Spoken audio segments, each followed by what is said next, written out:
2024 लोकसभा चुनाव में बीजेपी और नरेंद्र मोदी को सत्ता से बेदखल करने के लिए बने इंडिया गठबंधन में कलह होनी शुरू हो गई है। पटना, बेंगलुरु और मुंबई की बैठकों के बाद कहा जा रहा था कि सभी पार्टियों में सीट बंटवारे पर सहमति बन गई है, लेकिन 2024 तो दूर, 2023 में हो रहे 5 राज्यों के विधानसभा चुनाव में ही गठबंधन की एकजुटता फुस साबित होती दिख रही है। मध्य प्रदेश में कांग्रेस ने सभी सीटों पर उम्मीदवार उतारे तो समाजवादी पार्टी बौखला गई। दोनों में तलवारें खिंच गईं, दोनों ओर से जुबानी तीर चले।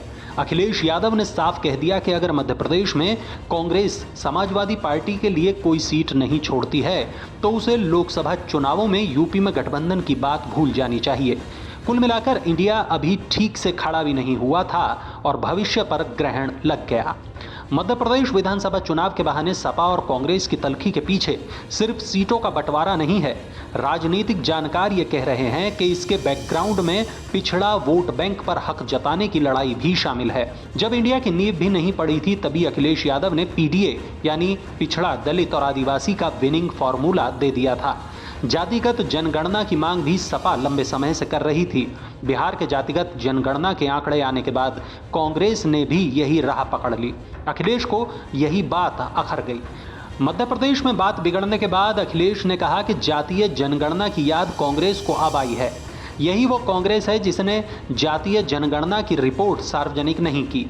ये किसी चमत्कार से कम नहीं है। कांग्रेस पार्टी अब मुखर हुई है। ये वही कांग्रेस पार्टी है जिसने जाति जनगणना के आंकड़े नहीं दिए, जाति जनगणना नहीं होने दिए। ये चमत्कार है, प्रखर मत बोलिए, ये चमत्कार है, क्योंकि सबको एहसास हो गया है कि जब तक पिछड़े, दलित और आदिवासी और अल्पसंख्यक भाइयों का साथ नहीं लोगे तो आप कामयाब नहीं होगे। आपने नहीं देखा, प्रधानमंत्री जी खुद कहते हैं हम पिछड़े हैं, तो अगर पिछड़े, दलित और आदिवासी और अगड़े भी कुछ अगर जाति जनगणना मांग रहे हो तो इसमें क्या बात है। तो ये तो चमत्कार सही है कि कांग्रेस पार्टी भी चमत्कार में आ गई और कह रही है उन्हें भी जाति करना चाहिए, क्योंकि उन्हें पता है कि वो वोट जो ढूंढते थे वो वोट अब उनके साथ नहीं है। कांग्रेस और सपा के रिश्तों में आई खटास का एक और पहलू है। प्रदेश में सबसे बड़ी विपक्षी पार्टी और पिछड़ा वर्ग प्रतिनिधित्व के नजरिए से सपा कांग्रेस पर भारी है।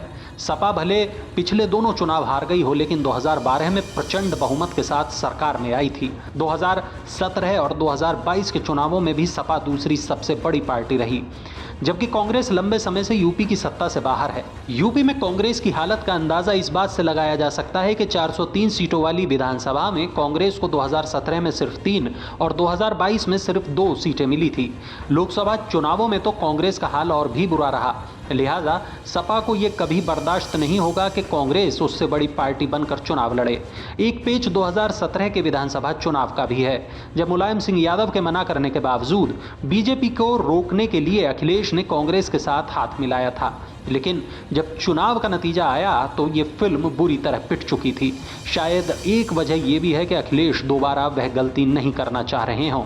विपक्षी एकजुटता के नाम पर उनके पास ये ऑप्शन नहीं था, लेकिन कांग्रेस ने अब खुद अखिलेश को पीछा छुड़ाने का मौका दे दिया है।